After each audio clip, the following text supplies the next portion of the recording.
It's different today than it was before. I passed the bar in 1956 in Florida, and no, 1957, excuse me, 1956 in New York, 1957 in Florida, and opened my office on March 1st, 1958. I learned from everybody who was around me, because when you get out of law school, or at least at that time, you didn't have all of the things that go on in law schools today. You came out, yes, you knew the law, you could pass the bar, but beyond that, in actual experience, you really didn't know very much. So when I first moved to Florida in 1957, I got to know a few people. I didn't know anybody here. I had a cousin, a second cousin, a couple of them that lived here, and but I didn't know people so that I could go out and say, well, I'm here, you can come.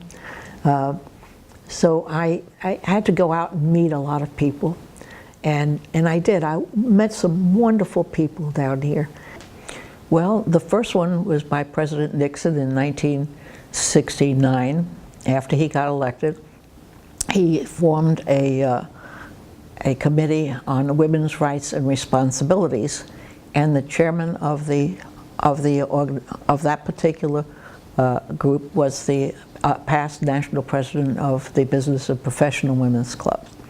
And I was asked to be on it, and it was absolutely great. It was the first presidential group that supported the Equal Rights Amendment. We supported Title IX, that was in 1969, and we had a lot of very interesting meetings. It was a very diversified group. We had a lot of fun, but we got a lot of work done. And the report that came out was called A Matter of Simple Justice. Then later I was appointed. I had other appointments in between. President Ford appointed me to the Committee on Observing the International Women's Year, the U.S. Commission on the Observance of International Women's Year in 1975. We might have been appointed in 74 to serve until 1975, but I was not chairing it at that time.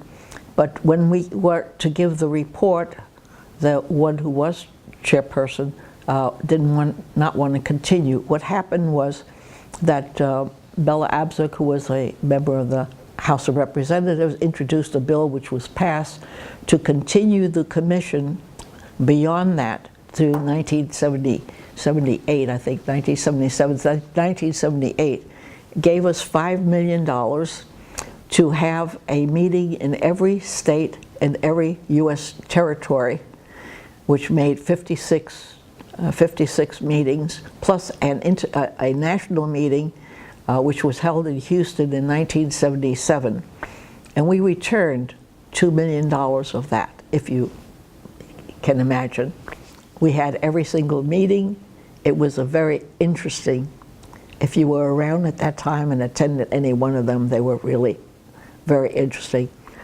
We worked on getting the commission for women here in the county, and we worked very hard on it.